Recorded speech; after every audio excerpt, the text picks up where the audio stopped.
VAT return দাখিল করার জন্য আমরা নিজেরা নিজেদের ভ্যাটটা কীভাবে দাখিল করব এজন্য এই ভিডিওটা দেখি।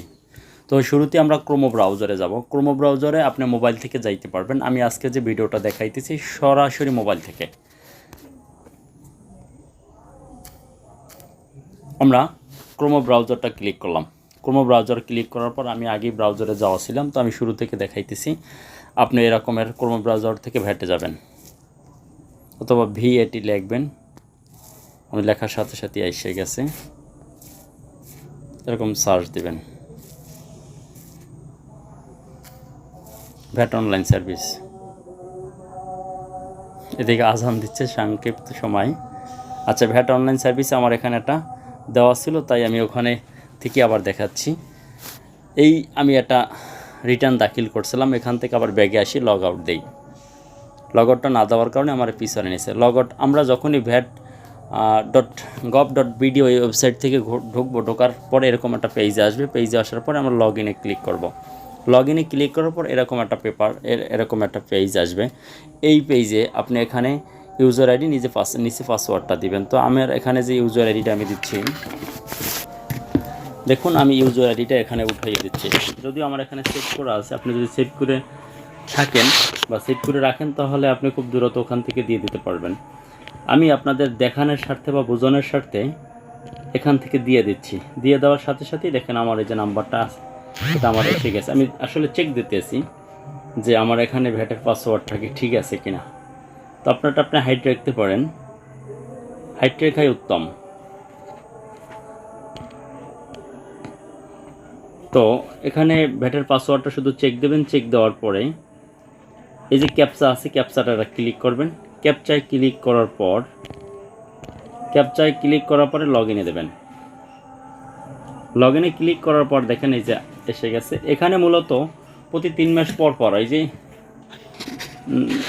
90 ডেজ মানে 3 মাস পর চেঞ্জ করা লাগে পাসওয়ার্ড। তা আমি পাসওয়ার্ডটা চেঞ্জ করি না, যার জন্য করতেও চাচ্ছি না। যদি করতে চাই তাহলে ওকেতে দিব, করতে না চাইলে ক্যান্সেলে দেবো। ক্যান্সেলে দিলাম। ক্যান্সেলে দেওয়ার পরে আমার এই পেজটা আসছে। আমি উপরে ড্রপ ডাউন বাটন আছে, এই ক্লিক করলাম। এখানে ক্লিক করার পর দেখেন এই জায়গায় আমার প্রতিষ্ঠানটা আছে।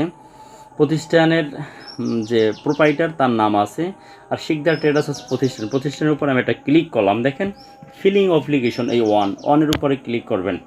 এরপরে যে পেজটা আসছে এখানে আপনি মূসক 9.1 ভ্যালু অ্যাডেড ট্যাক্স রিটার্ন যে পেজটা, যে লাইনটা, এই লাইনের উপরে ক্লিক করবেন। এখানে আমি ক্লিক করলাম।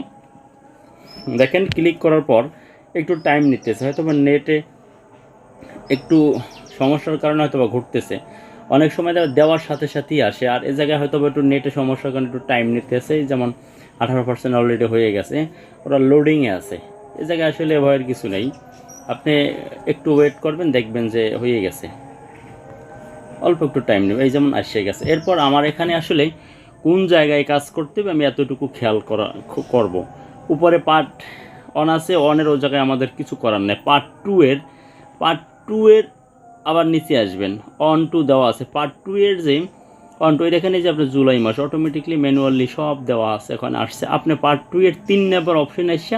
এই জায়গায় আপনার এই মাসে, গত মাস, আজকের হচ্ছেন অগস্টের 2 তারিখ, আমি যে ভিডিওটা করছি অগস্টের 2 তারিখ, আপনার জুলাই মাসের কোনো লেনদেন আছে কিনা। যদি আপনার থেকে থাকে তাহলে এক হিসাব, না থাকলে এক হিসাব। তো আমার যেহেতু নাই, আমি এই নো অপশনে ক্লিক করলাম। এরপরে সরাসরি স্ক্রল করে নিচে যাই। নিচে গিয়ে দেখবেন আপনার এখানে একটা টিক মার্ক আছে। এ জায়গায় মূলত বিবরণ বলা আছে, আপনি পড়ে নেবেন। আমার এখানে প্রধানের কোনো লেনদেন, আমি টিক মার্কটা করলাম, ওই যে টিক মার্ক আসছে। এরপর উপরে ডান পাশে সাবমিট অপশন আছে, সাবমিট উপরে ক্লিক করলাম।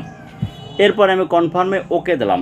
ওকে দেওয়ার পর আমার একটা লোডিং হচ্ছে, দেখেন শেষ। এই যে একটা আইডি নাম্বার পড়ছে, সাবমিশন আইডি কিন্তু পড়ছে, আমার কাজ শেষ। আমি দেখবো কি আমি হোমে যাব, হোমের উপরে ক্লিক করলাম।